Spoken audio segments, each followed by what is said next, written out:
सुनो ध्यान से, इधर देखो बेटा, एक शब्द होता है शिक्षण विधियां, और शिक्षण विधि से संबंधित पॉइंट होता है कि शिक्षण विधि होती है, कौन सी होती है? शिक्षण विधि। और शिक्षण विधि का मतलब हो जाता है कि सबसे पहले शब्द बन जाता है शिक्षण, कौन सा बनता है? शिक्षण शब्द बनता है। और शिक्षण शब्द में एक क्वेश्चन बन जाता है कि शिक्षण मीन्स होता क्या है? तो सिखाना। क्या होता है? शिक्षण का अर्थ क्या होता है? सिखाना होता है। क्या होता है? सिखाना। मतलब पहला क्वेश्चन बनेगा शिक्षण का शाब्दिक अर्थ क्या होता है? सिखाना होता है। और सिखाना होता है तो सिखाएगा कौन? शिक्षक सिखाता है। और किसको सिखाता है? छात्रों को सिखाता है। तो कक्षा कक्ष में यहां क्या है? कक्षा कक्ष। एक शब्द होता है कक्षा कक्ष, और कक्षा कक्ष में अधिक परिपक्व व्यक्ति, कौन सा व्यक्ति होता है बेटा? अधिक परिपक्व होता है। अधिक परिपक्व व्यक्ति होता है। अधिक परिपक्व। और अधिक परिपक्व व्यक्ति कौन होगा? व्यक्ति अर्थात मैं बोल सकता हूं शिक्षक होता है। कौन होता है बेटा? शिक्षक होता है। पहला ही पॉइंट बनता है कि कक्षा कक्ष में अधिक परिपक्व जो व्यक्ति होता है वो कौन होता है? शिक्षक होता है। और कम परिपक्व कौन होते हैं? छात्र होते हैं। तो कम परिपक्व एक शब्द बन जाता है कम परिपक्व। और कम परिपक्व शब्द और किसको कहा जाता है बेटा? छात्र को कहते हैं। किसको कहते हैं? छात्र को। कक्षा कक्ष में अधिक परिपक्व जो व्यक्ति होता है, कम परिपक्व व्यक्ति को क्या बनाएगा? अधिक परिपक्व बनाएगा। उसे हम क्या कहते हैं? शिक्षण कहते हैं। क्या कहते हैं? शिक्षण। तो कक्षा कक्ष में अधिक परिपक्व व्यक्ति अर्थात कौन होगा? शिक्षक होता है। और कम परिपक्व व्यक्ति अर्थात कौन होता है? छात्र होता है। इसको क्या बनाया जाएगा? अधिक परिपक्व बनाया जाएगा। उसे हम क्या कहते हैं? शिक्षण कहते हैं। क्या कहते हैं? शिक्षण कहते हैं। पहला क्वेश्चन। यह परिभाषा दी थी बेटा मॉरिसन ने दी थी। किसने दी थी? मॉरिसन ने। यह परिभाषा देने वाला व्यक्ति कौन सा सन था बेटा? मॉरिसन था। तो कक्षा कक्ष में अधिक परिपक्व व्यक्ति अर्थात शिक्षक, कम परिपक्व व्यक्ति अर्थात छात्र, कौन बेटा? छात्र को अधिक परिपक्व बनाने के लिए जो अंतः क्रिया आपस में करते हैं उसे हम क्या कहते हैं? शिक्षण कहते हैं। यह परिभाषा देने वाला व्यक्ति कौन था? मॉरिसन था। कौन था बेटा? मॉरिसन। अब यहां से क्वेश्चन और बन जाता है बेटा कि जैसे यहां पर दे रखा है शिक्षण, कौन शब्द दे रखा है? शिक्षण। यहां शब्द दिया था कौन सा? कम परिपक्व शब्द। कौन शब्द दिया था? अगर यहां से उठाकर कम परिपक्व पे कर दिया गया, अपरिपक्व शब्द कर दिया गया। कौन सा कर दिया गया? अपरिपक्व। यहां पर शब्द दे दिया कौन सा? अपरिपक्व। अब सीधी परिभाषा देगा कि कक्षा कक्ष में अधिक परिपक्व व्यक्ति अर्थात कौन? शिक्षक, अपरिपक्व व्यक्ति अर्थात कौन? छात्र को क्या बनाएगा? अधिक परिपक्व बनाएगा। क्या कहलाता है? शिक्षण। ये परिभाषा अपरिपक्व शब्द आ जाता है तो परिभाषा पहुंच जाती है बेटा जैक्सन के खाते में। किसके खाते में? जैक्सन ने। तो परिभाषा कौन दे रहा है? जैक्सन दे रहा है। दोनों परिभाषा डिफरेंस में ना है। यहां पर तो कौन शब्द है? कम परिपक्व है। और यहां पर कौन शब्द है? अपरिपक्व। अपरिपक्व शब्द आ रहा है तो कौन दे रहा है? जैक्सन दे रहा है। और कम परिपक्व शब्द आ रहा है तो कौन दे रहा है? मॉरिसन दे रहा है। कौन दे रहा है बेटा? तो शिक्षण का अर्थ होता है सिखाना। क्या होता है? और सिखाया किसको जाएगा? छात्र को। कौन सिखाएगा? शिक्षक सिखाएगा। कौन सिखाएगा? शिक्षक अपने छात्र को अधिक परिपक्व बनाने की क्या करता है? प्रयास करता है। क्या करता है? उसे हम क्या कहते हैं? शिक्षण कहते हैं। क्या कहते हैं? शिक्षण। यहां तक कोई डाउट? दूसरा पॉइंट बन जाता है कि शिक्षण जो शब्द होता है, एक व्यक्ति आया था, क्वेश्चन आता है कि शिक्षण के ध्रुवीय प्रक्रिया होती है। शिक्षण के ध्रुवीय प्रक्रिया होती है तो शिक्षण दो ध्रुवीय प्रकार प्रक्रिया होती है एडम्स के अनुसार। किसके अनुसार? एडम्स के अनुसार। तो एडम्स ने कहा था कि शिक्षण दो ध्रुवीय प्रक्रिया होती है। शिक्षण में कै ध्रुव होते हैं बेटा? दो। क्वेश्चन सीधा बनेगा एडम्स के अनुसार शिक्षण के कितने ध्रुव होते हैं? दो ध्रुव होते हैं। एक तो इसने कह दिया बेटा, एक तो होता है छात्र, कौन होता है? और एक कौन होता है बेटा? शिक्षक होता है। कौन होता है? शिक्षक। एडम्स कहता है कि शिक्षण में द्विध्रुवीय प्रक्रिया है। क्या ध्रुवीय प्रक्रिया है? दो। एक तो उसमें छात्र शामिल होगा, एक कौन होगा? शिक्षक होगा। कौन होगा? शिक्षक होगा। दूसरा क्वेश्चन बनता है जैसे ही आया था एडम्स, उसी प्रकार से व्यक्ति आया था जॉन डीवी। कौन आया था? जॉन डीवी आया था। John Dewey. जॉन डीवी ने कहा था कि शिक्षण त्रिध्रुवीय प्रक्रिया होती है। क्या ध्रुवीय? त्रिध्रुवीय। तो जॉन डीवी के अनुसार शिक्षण क्या ध्रुवीय प्रक्रिया है? त्रिध्रुवीय प्रक्रिया है। एडम्स के अनुसार क्या ध्रुवीय होती है? दो ध्रुवीय होती है। तो जॉन डीवी ने त्रिध्रुवीय कहा था। एक तो इसने त्रिध्रुव में कहा था शिक्षक होगा बेटा। कौन होगा? शिक्षक होता है। और दूसरा बेटा छात्र होता है। और एक कौन सा होता है? समाज जुड़ा था। कौन सा जुड़ा था? समाज। इसके वर्तमान में प्रयोग करते हैं वो कौन सा होता है बेटा? पाठ्यक्रम होता है। कौन सा होता है? पाठ्यक्रम। क्वेश्चन बनेगा यहां से कि शिक्षण को त्रिध्रुवीय प्रक्रिया कहने वाला व्यक्ति कौन? जॉन डीवी था। शिक्षण को द्विध्रुवीय प्रक्रिया किसने कह दिया? एडम्स ने कह दिया था। किसने कह दिया? एडम्स ने। तीसरा पॉइंट बनता है जॉन डीवी था, और जॉन डीवी ने सबसे पहले विचार दिया था, थॉट दिया था, लर्निंग बाय डूइंग। क्वेश्चन बनता है लर्निंग बाय डूइंग का सबसे पहले विचार किसने दिया था? जॉन डीवी ने। लर्निंग बाय डूइंग का मतलब होता है करके सीखने का विचार। किसका बेटा? करके सीखने का विचार। करके सीखने का विचार सबसे पहले किस व्यक्ति के द्वारा दिया गया था? जॉन डीवी ने। अब क्वेश्चन बनता है कि बालक को क्या करो बेटा, पढ़ाते समय बालक को करके सीखने के अवसर दो। जब बालक करके सीखेगा तो ज्ञान कैसा हो जाता है? स्थायी हो जाता है। कैसा हो जाता है? माने चलो कोई भी समस्या हम हल करते हैं और हम स्वयं करेंगे, उसको अपने हाथ से करेंगे, अपने हस्तकलम से करते हैं, तो वो समस्या कैसी हो जाती है? स्थायी समाप्त हो जाती है। हो जाती है कि नहीं हो जाती है? स्थायी रूप से क्या हो जाती है? समाप्त हो जाती है। दूसरा क्वेश्चन बनता है कि सबसे पहले करके सीखने का विचार किसके पास आया? John Dewey. जॉन डीवी ने शिक्षण को कै ध्रुवीय प्रक्रिया कह दिया? त्रिध्रुवीय। पहला कौन? शिक्षक, दूसरा छात्र और तीसरा समाज। वर्तमान में किसका प्रयोग कर रहे हैं? पाठ्यक्रम का कर रहे हैं। किसका कर रहे हैं?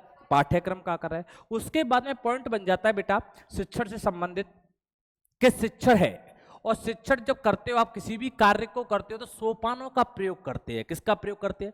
मतलब किसी भी कार्य को चढ़ने के लिए आप छत पर जाना है तो एक सीढ़ी से दूसरी सीढ़ी पे जाओगे, दूसरी से तीसरी पे जाओगे, तो मतलब सोपान होते हैं, मतलब क्रम से पालन करेंगे। किसका बेटा? क्रम से। और शिक्षण के सोपान होते हैं 3। कितने होते हैं? क्वेश्चन बन जाएगा शिक्षण के सोपान कितने होते हैं? 3 होते हैं। इनके सोपानों की संख्या कितनी होती है बेटा? 3 होते हैं। शिक्षण के सोपान कितने होते हैं? 3 होते हैं। कितने होते हैं?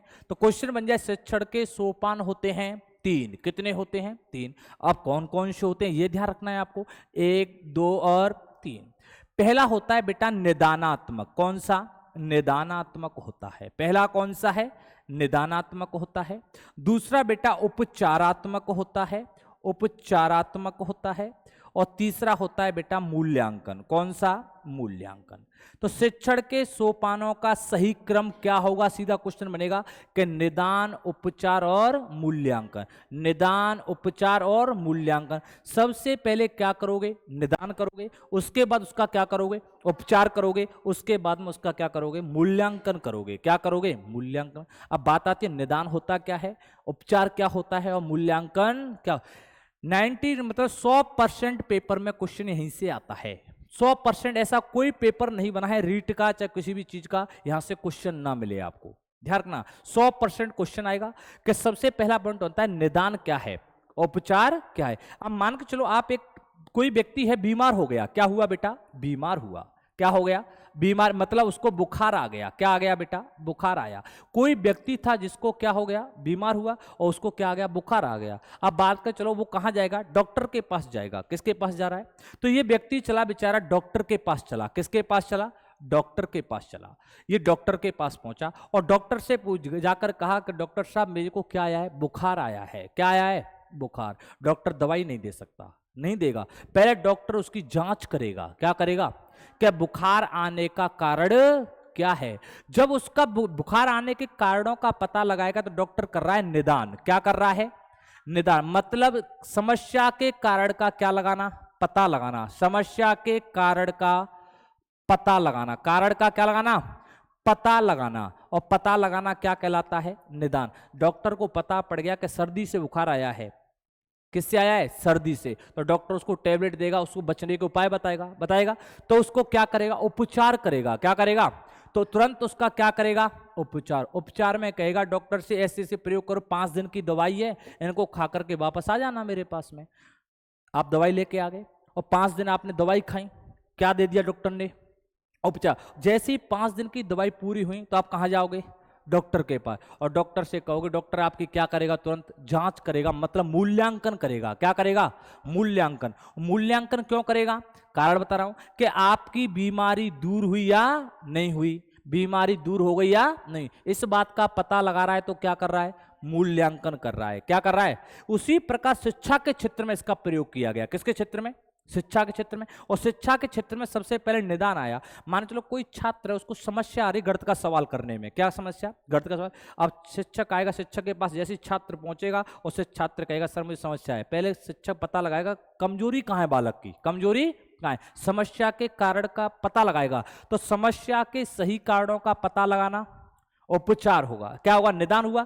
और निदान को दूर करना क्या कहलाया? उपचार। मतलब समस्या को दूर करना क्या हुआ? उपचार हुआ। उसके बाद में आपको अभ्यास के लिए प्रश्न दिए जाएंगे, अभ्यास कराया जाए, जांच की जाएगी कि समस्या दूर हुई या ना हुई। बात कौन पता लगाएगा? मूल्यांकन लगाएगा। तो समस्या के सही कारणों का पता लगाना निदान, समस्या के कारणों को दूर करना उपचार, समस्या दूर हुई या ना हुई मूल्यांकन होता है। क्या होता है? अब क्वेश्चन आएगा कि बालक के कितने पाठ्यक्रम की पूर्ति हुई है या नहीं हुई है, इस बात का पता किससे लगाएंगे? मूल्यांकन। बालक ने क्या सीखा क्या नहीं सीखा, इस बात का भी पता किससे लगाओगे? मूल्यांकन से लगाओगे। किससे लगाओगे? मूल्यांकन। बालक ने क्या सीखा क्या नहीं सीखा, बात किसको पता लगाओगे? मूल्यांकन। बालक की समस्या दूर हुई या ना हुई, उपचार। और समस्या के कारणों का पता लगाना निदान होता है। क्या होता है? सोपान कितने हुए? 3। अब क्वेश्चन पूछेगा शिक्षण का जो सोपान होता है इसको निम्न स्तर कहते हैं। कौन सा स्तर? निम्न। शिक्षण का निम्न स्तरीय सोपान किसको कहते हैं? निदान को कहते हैं। मध्यम स्तर किसको कहा जाता है बेटा? मध्य स्तर किसको कहते हैं? उपचार को कहते हैं। और उच्च स्तर किसको कहते हैं? मूल्यांकन को कहते हैं। सीधा क्वेश्चन पूछ सकता है आपसे कि शिक्षण का उच्च स्तरीय सोपान कौन सा होता है? मूल्यांकन। निम्न स्तरीय कौन सा होता है? निदान। और मध्यम स्तर का कौन सा होता है? समस्या के कारणों का पता लगाना क्या कहलाता है? निदान। समस्या के कारणों को दूर करना क्या कहलाता है? उपचार। और समस्या दूर हुई या ना हुई, मूल्यांकन। क्या कहलाता है? मूल्यांकन कहलाता है। तीसरा क्वेश्चन बन जाता है बेटा यहां से कि बालक ने क्या सीखा क्या नहीं सीखा, इस बात का पता किससे लगेगा? मूल्यांकन से। बालक के कितने पाठ्यक्रम की पूर्ति हुई, इस बात का पता किससे लगेगा? मूल्यांकन से लगेगा। किससे लगेगा? शिक्षण के सोपान 3 हो गए। कितने हुए? 3। पहला निदान, दूसरा उपचार, तीसरा मूल्यांकन। यहां तक कोई प्रॉब्लम? तीसरा पॉइंट बनता है बेटा कि शिक्षण के स्तर की बात आती है। किसकी बात आती है बेटा? स्तर। शिक्षण के स्तर कितने होते हैं? तो स्तर होते हैं बेटा 3। शिक्षण के स्तर कितने होते हैं? 3। सोपान भी कितने? 3। स्तर भी कितने? 3। स्तर भी कितने? 3। अब 3 होते हैं तो सबसे पहला स्तर होता है जैसे स्मृति स्तर। कौन सा स्तर? स्मृति स्तर होता है। सबसे पहला स्तर लिख दिया मैंने। कौन सा स्तर? स्मृति स्तर लिखा। कौन सा स्तर लिखा? स्मृति। दूसरा लिख दिया मैंने आपका बोध स्तर। कौन सा स्तर बेटा? बोध स्तर लिखा। कौन सा स्तर? बोध। और तीसरा लिख दिया बेटा चिंतन स्तर। कौन सा स्तर? चिंतन स्तर।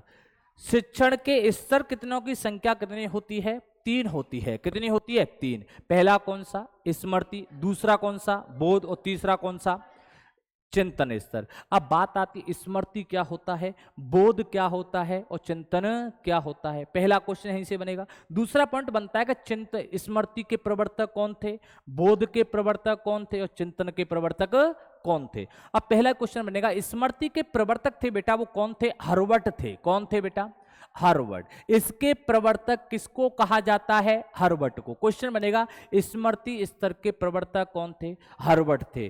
बोध स्तर के प्रवर्तक थे बेटा मॉरिसन। कौन सा सन?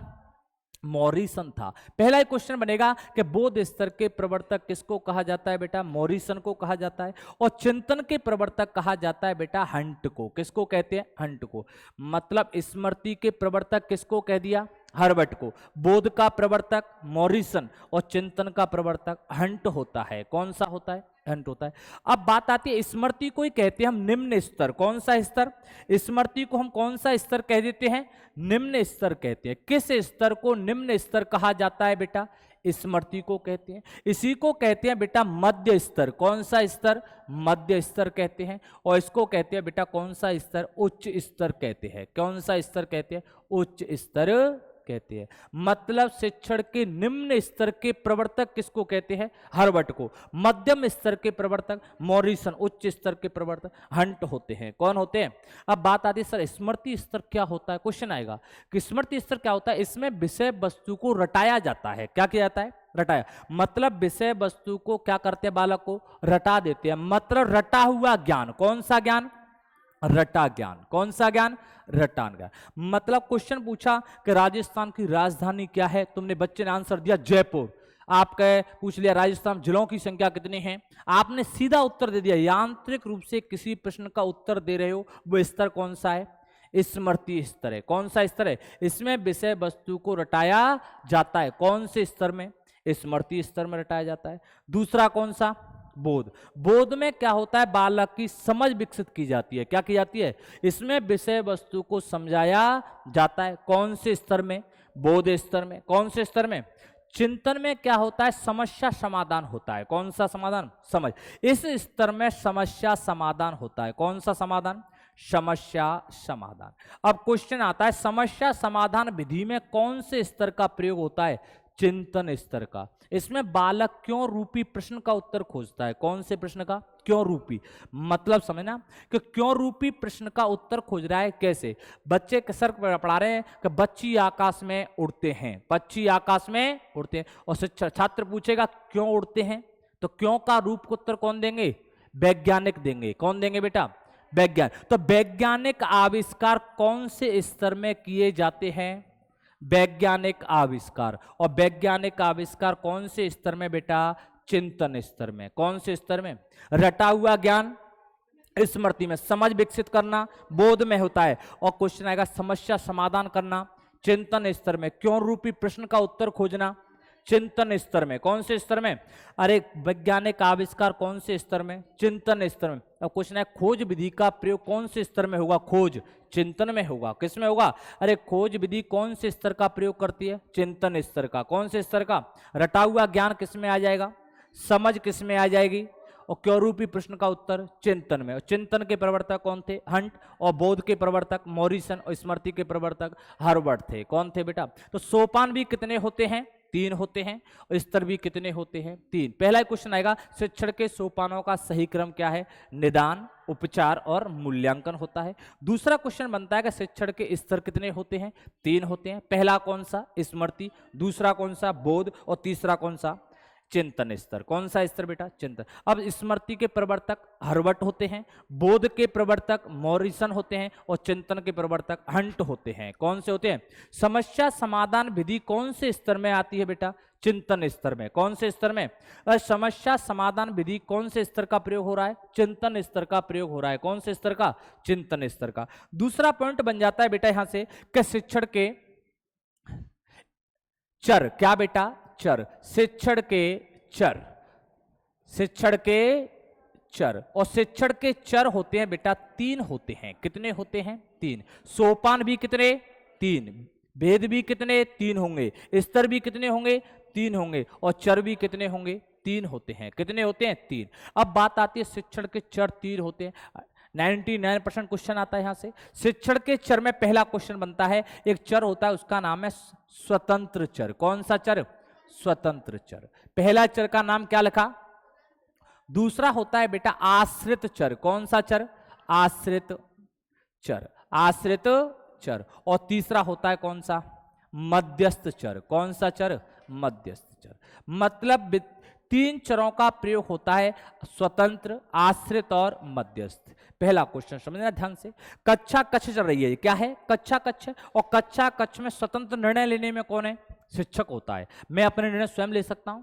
तो इसमें शिक्षक, पहला क्वेश्चन बनेगा शिक्षक कौन से चर में आता है बेटा? स्वतंत्र चर में आता है। शिक्षक कौन से चर में है? स्वतंत्र। और शिक्षक पर आश्रित कौन होता है? छात्र होता है। शिक्षक पर आश्रित कौन होता है? छात्र। यहां पर आश्रित कौन है बेटा? छात्र। तो छात्र कौन से चर में आता है? आश्रित। अब क्वेश्चन बनता है मध्यस्थ क्या होता है? कुछ नहीं है, जहां शिक्षक और छात्र दोनों का मिलन हो जाता हो, जिनके माध्यम से शिक्षक और छात्र का क्या होता है? मिलन होता है। वो कौन सा चर होता है? मध्य। आप पढ़ रहे हो मेरे से, मान चलो आप मैं शिक्षण विधि पढ़ा रहा हूं, शिक्षण विधि जब भी तो पढ़ रहा हूं आपके सिलेबस में है। कहां पर होगी? सिलेबस। तभी तो आप मेरे से जुड़ोगे। तो यहां पर पाठ्यक्रम कौन सा चर? पाठ्यक्रम। कौन सा चर है? मध्य। कक्षा कक्ष कौन सा? कक्षा कक्ष। कक्षा कक्ष कैसा चर है? मध्यस्थ है। मतलब शिक्षण सहायक सामग्री भी कैसा चर है? मध्यस्थ है। श्यामपट्ट कैसा है? मध्यस्थ है। मार्कर कैसा है? मध्यस्थ है। कैसा है? जितनी भी शिक्षण सहायक सामग्री होती है वो चर कैसा मानी जाती है? शिक्षक पर आश्रित कौन होता है? छात्र। तो आश्रित चर कौन सा होता है? छात्र। स्वतंत्र चर कौन होता है? शिक्षक होता है। कौन होता है? अपने निर्णय लेने में स्वतंत्र कौन होता है? शिक्षक होता है। और शिक्षक पर आश्रित कौन होगा बेटा? छात्र होते हैं। इन दोनों को मिलाने वाला कौन होता है? पाठ्यक्रम होता है। इसे कौन सा चर कहते हैं? मतलब सेतु का कार्य करता है। किसका करता है? मतलब शिक्षक और छात्र के मतलब सेतु का कार्य करने वाला चर कौन सा? मध्य। और वैसे पूछेगा तो कौन? पाठ्यक्रम। मतलब योजक कड़ी का कार्य करता है। कौन सी कड़ी का? योजक कड़ी का कार्य करता है। कौन करता है बेटा? मध्यस्थ चर करता है। कौन करता है? मध्यस्थ चर। यहां तक कोई प्रॉब्लम किसी को? ठीक है। अगला पॉइंट बन जाता है कि शिक्षण के भेद कितने होते हैं? शिक्षण के भेद। अब भेद की बात चलती है। भेद, और भेद भी कितने होते हैं? 3 होते हैं। भेद भी कितने होते हैं? 3 होते हैं। कौन कौन से होते हैं ये ध्यान रखना है। सबसे पहले होता है एक तंत्रात्मक। कौन सा बेटा? एक तंत्रात्मक। सबसे पहला भेद लिख दिया मैंने, कौन सा? एक तंत्रात्मक लिखा। दूसरा लिख दिया बेटा प्रजातंत्रात्मक। कौन सा? प्रजातंत्रात्मक। और तीसरा लिख दिया बेटा हस्तक्षेप रहित। कौन सा? हस्तक्षेप रहित। शिक्षण के भेद कितने? 3। पहला कौन सा? एक तंत्रात्मक, दूसरा प्रजातंत्रात्मक, तीसरा कौन सा? हस्तक्षेप रहित शिक्षण। अब बात आती है एक तंत्रात्मक क्या होता है, प्रजातंत्रात्मक क्या होता है, और हस्तक्षेप रहित क्या होता है। एक तंत्रात्मक का मतलब होता है केवल एक का शासन होना। किसका बेटा? एक का। मतलब सर्वे सर्वा केवल कौन सा व्यक्ति होगा? एक होगा। कैसे होगा? एक व्यक्ति। मतलब केवल एक व्यक्ति सर्वे सर्वा है तो वो कौन होगा? शिक्षक होगा। तो इसमें सर्वे सर्वा कौन होता है? शिक्षक होता है। कौन होता है? शिक्षक। इसमें सर्वे सर्वा कौन होता है? शिक्षक होता है। छात्र कोई भी अनुक्रिया नहीं करता है। मतलब छात्र अनुक्रिया नहीं करता है। अनुक्रिया नहीं करता है। सुनो ध्यान से, छात्र क्या नहीं करता है? अनुक्रिया नहीं करता है। मतलब छात्र को कोई भी स्वतंत्रता नहीं होती है। सर्वे सर्वा निर्णय लेने के लिए कौन होगा? शिक्षक होता है। सभी निर्णय कौन लेगा? शिक्षक। अब शिक्षक ने ले, अब क्वेश्चन बनेगा किसके अनुसार पाठ्य योजना होगी इसमें? एक तंत्रात्मक में शिक्षक के अनुसार। छात्र को प्रश्न पूछने की अनुमति होगी क्या? नहीं हो सकती। कौन से भेद में छात्र प्रश्न नहीं पूछ सकता है? एक तंत्रात्मक। पाठ्य योजना किसके अनुसार होती है? सभी निर्णय कौन लेगा? शिक्षक लेता है। कौन लेता है? अगर छात्र इसमें कोई अनुक्रिया नहीं कर रहा है तो यह अमनोवैज्ञानिक भेद है। कैसा भेद है? अमनोवैज्ञानिक भेद है। वैज्ञानिक अमनोवैज्ञानिक भेद है। शिक्षण का कौन सा भेद अमनोवैज्ञानिक कहलाता है? एक तंत्रात्मक कहलाता है। कौन सा कहलाता है? इसका संबंध कौन से चर से होता है? तो स्वतंत्र चर से होता है। कौन चर होता है? शिक्षण के कौन से भेद का संबंध स्वतंत्र चर से होता है? एक तंत्रात्मक से होता है। क्यों? स्वतंत्र चर में भी सर्वे सर्वा कौन था? शिक्षक था। और यहां पर भी सर्वे सर्वा कौन है? शिक्षक होता है। कौन होता है? इसमें छात्र को कोई भी अनुक्रिया करने की क्या नहीं होगी? स्वतंत्रता नहीं होती है। जब स्वतंत्रता नहीं होती है तो भेद कैसा हो जाता है? अमनोवैज्ञानिक हो जाता है। पाठ्य योजना किसके अनुसार होगी? शिक्षक। छात्र प्रश्न पूछने की अनुमति होगी क्या? नहीं हो सकती। अगला, छात्र की रुचि का ध्यान होगा क्या? नहीं हो सकता। सर्वे सर्वा कौन होगा? शिक्षक होगा। कौन से भेद में? एक तंत्रात्मक में। कौन से बेटा? एक तंत्रात्मक होगा। दूसरा क्वेश्चन बन जाता है बेटा प्रजातंत्रात्मक भेद से। कौन से भेद से? प्रजातंत्र। एक तंत्रात्मक का मतलब केवल कैसो शासन? एक को। तो निरंकुशतावादी सिद्धांत किसे कहते हैं? एक तंत्र। इसी को कहते हैं हम निरंकुशतावादी। कौन सा सिद्धांत कहते हैं? निरंकुशतावादी कहते हैं। कौन सा? निरंकुशतावादी। कौन से भेद को निरंकुशतावादी सिद्धांत कहा जाता है? एक तंत्र। अलोकतंत्रात्मक भी कहते हैं किसको बेटा? एक तंत्रात्मक को। दूसरा कौन सा?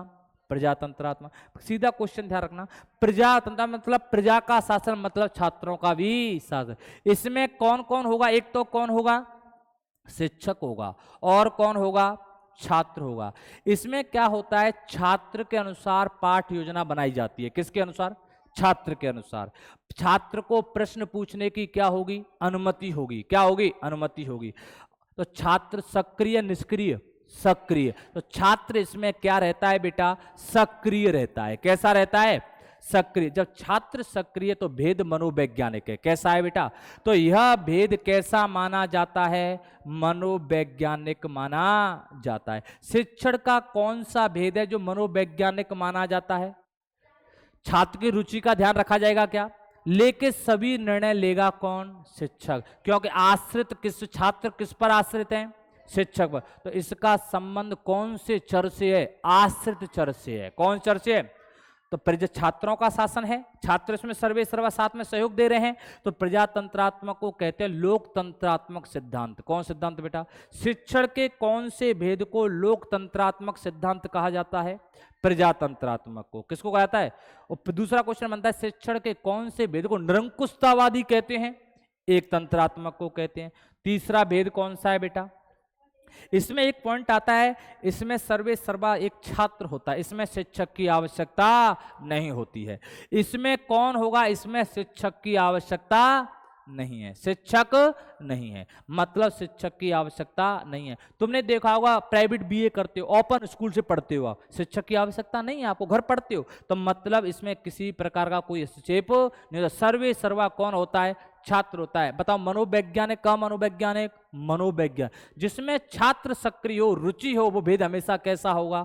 मनोवैज्ञानिक होगा। कैसा होगा? तो शिक्षण का कौन सा भेद अमनोवैज्ञानिक है? एक तंत्रात्मक है। कौन कौन सा भेद है जो मनोवैज्ञानिक है? प्रजातंत्रात्मक और हस्तक्षेप। किसमें शिक्षक की आवश्यकता नहीं होती है? किसमें नहीं होती है? हस्तक्षेप रहित शिक्षण में होती है। ध्यान रहेगा पॉइंट यहां तक। तो शिक्षण के सोपान कितने होते हैं बेटा? 3 होते हैं। भेद भी कितने होते हैं? 3। इधर देखो पहला पॉइंट मैं पहले लिख रहा हूं, शिक्षण के पहले बताए थे मैंने आपके लिए शिक्षण के सोपान। क्या बताए थे? शिक्षण के सोपान बताए। पहला पॉइंट सुनना ध्यान से, शिक्षण के सोपान बताए। और सोपान कितने होते हैं? 3 होते हैं। कितने होते हैं? 3। नंबर 1 की बात आती है, मैं नाम लिख रहा हूं दोबारा, निदानात्मक होता है। कौन सा होता है? निदानात्मक, ये ध्यान रखना है आपको। दूसरा होता है बेटा उपचारात्मक होता है, उपचारात्मक होता है। और तीसरा कौन सा होता है? कौन सा होता है? मूल्यांकन होता है। कौन सा बेटा? मूल्यांकन। ये ध्यान रखना है आपको। शिक्षण के सोपान की संख्या कितनी होती है? 3 होती है। निदान, उपचार और मूल्यांकन। समस्या के कारणों का पता लगाना निदान, और समस्या को दूर करना, समस्या दूर हुई या ना हुई, मूल्यांकन कहलाता है। क्या कहलाता है? मूल्यांकन। तीनों सोपान ध्यान रखो। उसके बाद में बताए थे मैंने शिक्षण के आपको स्तर बताए थे। क्या बताए थे बेटा? स्तर। और स्तर भी कितने होते हैं? 3 होते हैं। कितने होते हैं? 3। नंबर 1 बताया था स्मृति स्तर। कौन सा स्तर? स्मृति स्तर बताया। पहला तो बता दिया कौन सा स्तर बेटा? स्मृति स्तर। दूसरा बता दिया मैंने कौन सा स्तर? बोध स्तर। कौन सा स्तर? बोध स्तर बताया। और तीसरा बताया बेटा मैंने आपके लिए चिंतन स्तर। कौन सा स्तर? चिंतन स्तर। मतलब शिक्षण के 3 स्तर होते हैं, स्मृति स्तर, बोध स्तर और चिंतन स्तर। स्मृति के प्रवर्तक बताए थे मैंने आपके लिए हर्बर्ट। कौन थे बेटा? स्मृति के प्रवर्तक कौन? हर्बर्ट। बोध के प्रवर्तक बताए थे मॉरिसन। कौन सा सन? मॉरिसन बताया। और चिंतन के प्रवर्तक बताए थे हंट। कौन बताए थे? हंट बताए थे। कौन बताए थे? हंट बताए थे। उसके बाद में बताया मैंने शिक्षण के चर। क्या बताए थे? चर बताए थे। क्या बताए थे? चर। और चर की संख्या भी कितनी होती है? 3 होती है। नंबर 1 बताया स्वतंत्र चर। कौन सा चर?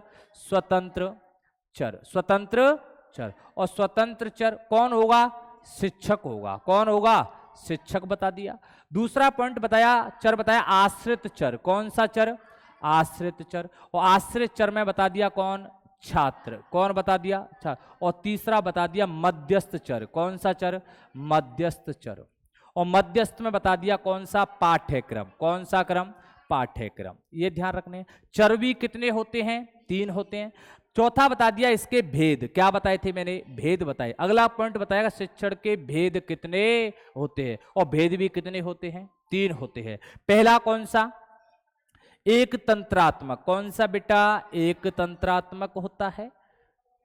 दूसरा बेटा प्रजातंत्रात्मक होता है, और तीसरा बेटा होता है कौन सा? हस्तक्षेप रहित। कौन सा? हस्तक्षेप रहित। शिक्षण के भेद भी कितने हो गए? तीन हो गए। पहला कौन सा? एक तंत्रात्मक। दूसरा कौन सा? प्रजातंत्रात्मक। तीसरा कौन सा? हस्तक्षेप। किस भेद को निरंकुशतावादी कहते हैं? एक तंत्रात्मक। कौन से भेद को लोकतंत्रात्मक कहते हैं? प्रजातंत्रात्मक को। अगला क्वेश्चन आएगा, किस भेद में शिक्षण की रुचि का ध्यान नहीं रखा जाता छात्र की को? एक तंत्रात्मक में। शिक्षक के अनुसार पाठ्य योजना कौन से भेद में होगी और छात्र के अनुसार किस में होगी?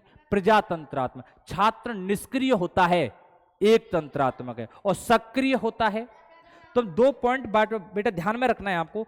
जिस कोई भी विधि हो या कोई भेद होता है, विधि पूछता है, जिसमें छात्र की कोई रुचि नहीं है, उसमें सक्रिय नहीं है, छात्र का कोई मतलब नहीं है, केवल सर्वे सर्वा कौन है? शिक्षक है, और विद्यार्थी कूप मंडूक मतलब निष्क्रिय बैठे हुए है, कोई रुचि का ध्यान नहीं रखा जा रहा है, वो भेद हमेशा कैसा होगा? अमनोवैज्ञानिक होगा। कैसा होगा?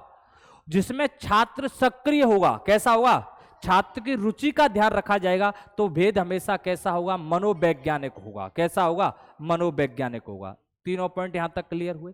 अब बात सुनो ध्यान से। अब बात आती है जो शिक्षण होता है, तो शिक्षण समय पॉइंट बन जाता है कि शिक्षण के उद्देश्य क्या होते हैं? शिक्षण के उद्देश्य क्या है? मतलब शिक्षण के उद्देश्य कितने होते हैं? तो शिक्षण के दो उद्देश्य होते हैं। कितने उद्देश्य होते हैं? दो। अब बात, पहला पॉइंट लिखता हूं मैं यहां पर आपके लिए कि शिक्षण के उद्देश्य होते हैं। शिक्षण के उद्देश्य। अब शिक्षण के उद्देश्य क्या है बेटा? ध्यान रखना, उद्देश्य। और शिक्षण के उद्देश्य में पॉइंट बताया कि शिक्षण के उद्देश्य होते हैं बेटा, कितने बता दिए मैंने आपके लिए? दो होते हैं। कितने होते हैं? दो। एक तो सामान्य उद्देश्य होता है। कौन सा उद्देश्य? सामान्य। एक होता है बेटा कौन सा? विशिष्ट उद्देश्य होता है। कौन सा होता है? विशिष्ट होता है। शिक्षण के उद्देश्य कितने होते हैं? दो होते हैं। एक तो सामान्य उद्देश्य होता है, दूसरे कौन से? विशिष्ट उद्देश्य होता है। कौन सा उद्देश्य होता है? एक तो सामान्य उद्देश्य हो गया, दूसरा कौन सा हुआ? विशिष्ट हुआ। अब बात आती है कि सामान्य क्या होता है और विशिष्ट क्या होता है। सीधी सी पॉइंट ध्यान रखना है कि सामान्य वे उद्देश्य होते हैं जिनको प्राप्त करने में अधिक समय लगता है। सामान्य वे उद्देश्य होते हैं जिनको प्राप्त करने में समय कैसा लगेगा? अधिक लगता है। प्राप्त हो भी सकते हैं और नहीं भी। कौन से उद्देश्य? किस अब क्वेश्चन बना, प्राप्त हो भी सकते हैं और नहीं भी। अब क्वेश्चन बन गया यहां से, किस उद्देश्य को प्राप्त व अप्राप्त उद्देश्य कहा जाता है? सामान्य उद्देश्य को कहते हैं। किसको कहते हैं? सामान्य। तो इनको प्राप्त करने में समय कैसा लगेगा? समय कैसा लगेगा? अधिक लगता है। कैसा लगता है? अधिक। सामान्य उद्देश्य को प्राप्त करने में समय कैसा लगेगा? अधिक लगता है। जब अधिक समय लगता है तो ये प्राप्त हो भी सकते और नहीं भी। प्राप्त हो भी सकते हैं, हो भी सकते हैं, और नहीं भी, और नहीं भी। कौन से उद्देश्य? सामान्य उद्देश्य। अरे प्राप्त हो भी सकते हैं और नहीं भी। कौन से उद्देश्य बेटा? सामान्य उद्देश्य। इनको प्राप्त करने में समय कैसा लगेगा? अधिक लगेगा। जैसे उदाहरण पूछा जाता है कि जैसे जैसे जैसे सुनो कि मानो चलो आपकी नजर में कोई बालक आया और मैंने बालक को देखा वो चोरी करता है। क्या कर रहा है? चोरी कर रहा है। मैंने पकड़ लिया उसको। मैं उसको सलाह दूंगा अच्छी अच्छी कि बेटा चोरी करना छोड़ दे, ये कर दे, वो कर, अच्छा काम कर। बालक छोड़ भी सकता है और नहीं भी। कौन सा उद्देश्य?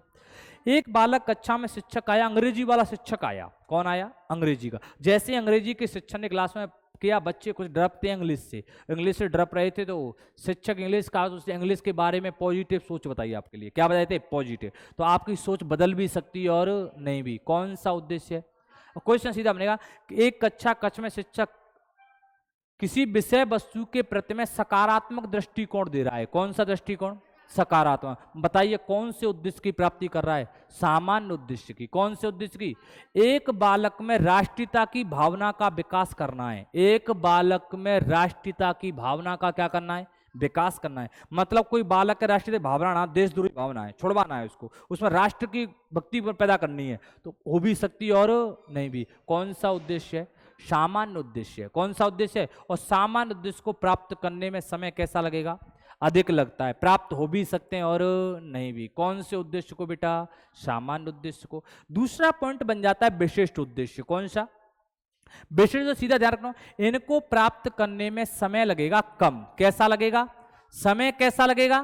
कम लगेगा। इनको सदैव प्राप्त करते हैं, सदैव प्राप्त किए जाते हैं। सदैव क्या होते हैं? प्राप्त होते हैं। और कौन करता है बेटा? शिक्षक करता है। कौन करता है? शिक्षक। कहां करता है बेटा? कक्षा कक्ष में। कहां करेगा? कक्षा कक्ष में। एक ही कालांश में कर लेता है, मतलब कम समय में कक्षा कक्ष में एक ही कालांश में कौन प्राप्त करेगा? शिक्षक प्राप्त करेगा। कौन से उद्देश्यों को? विशिष्ट उद्देश्यों। तो विशिष्ट उद्देश्य सदैव कैसे होते हैं? प्राप्त किए जाते हैं, इसलिए इनको हम प्राप्य उद्देश्य भी कहते हैं। कौन सा उद्देश्य कहते हैं? किन उद्देश्यों को प्राप्य उद्देश्य कहा जाता है? विशिष्ट उद्देश्यों। सदैव प्राप्त किए जाएंगे कौन से उद्देश्य? कौन करेगा? शिक्षक करेगा। कहां पर करेगा? कक्षा कक्ष में। कैसे समय में करेगा? कम समय में। मतलब शिक्षक क्लास में पढ़ाने आया, आपको पाठ योजना बना के लाता है, शिक्षक ने सिखानी है कि मुझे अयादी संधि सिखानी है। कौन सी संधि सिखानी है? शिक्षक टारगेट लेके आया कौन सी संधि का? अयादी संधि का। जब अयादी संधि सिखानी है, शिक्षक आएगा आपको अयादी संधि का सूत्र बता देगा। यह के स्थान पर ई के स्थान पर यह हो जाता है, ऊ के स्थान पर वह हो जाता है, बता देगा। तो आप पकड़ करोगे, क्या करोगे? ऐसी गणित वाला आया कोई, उसने साधारण ब्याज सिखानी है। कौन सिखानी है? साधारण ब्याज। मैथ वाला शिक्षक आया, आपको साधारण ब्याज को सिखाना है बालक को। कौन सी ब्याज? एक ही कालांश में सिखाना है, कक्षा कक्ष में सिखाना है। शिक्षक आया और शिक्षक आपको सवाल देगा कि मूलधन 500 रुपए है बेटा, दर बेटा मान लो 10% है, और समय बेटा 4 वर्ष है। कै वर्ष है? 4 वर्ष है। बताइए उसकी साधारण ब्याज कितनी होगी? साधारण ब्याज कितनी हो? ये सवाल बता दिया। और सवाल आया, बच्चे ने कहा ठीक है सर। तो आप शिक्षक सूत्र लिखेगा कि लिख दिया, मान चलो समुद्र बट्टे 100। कौन सा लिख दिया? समुद्र बट्टे 100। सर बच्चे बोलेंगे समुद्र बट्टे मतलब सर कि स बराबर तो होता है बेटा समय। क्या होता है? समय। म बराबर होता है बेटा मूलधन। कौन सा धन? मूलधन। और द बराबर होता है बेटा दर, और बट्टे में क्या लिखना है? 100। तो मैंने बोला मूलधन कितना है बेटा? 500 रुपए। कितने रुपए? 500। समय कितना दे रखा है बेटा? 4 वर्ष। दर कितनी दे रखी है बेटा? 10%। बट्टे में क्या लगा दो? 100। एक जीरो से एक जीरो काटो, एक जीरो से एक जीरो काटो। 4 पंजे 20, और 20 दाए 200। 20 दाए 200। अब क्वेश्चन आएगा कि चक्रवृद्धि ब्याज कितनी हो गई? सॉरी, साढ़ ब्याज कितनी हो गई? 200 रुपए हो गई। कितनी हो गई? 200 रुपए। अब साढ़ बच्चे ने पकड़ कर लेगा। क्या कर लेगा? पकड़। एक ही कालांश में कर लेगा, एक ही कालांश। कैसा उद्देश्य प्राप्त कर लिया उसने? विशिष्ट। कौन प्राप्त कर रहा है? शिक्षक। कहां पर कर रहा है? कक्षा कक्ष में। और सदैव प्राप्त करता है कौन से उद्देश्यों को? विशिष्ट उद्देश्यों को प्राप्त करता है। कोई प्रॉब्लम यहां तक किसी को? ध्यान रखना, इसका रिवीजन करना। ठीक ठीक है, रिवीजन करना इसका आराम से।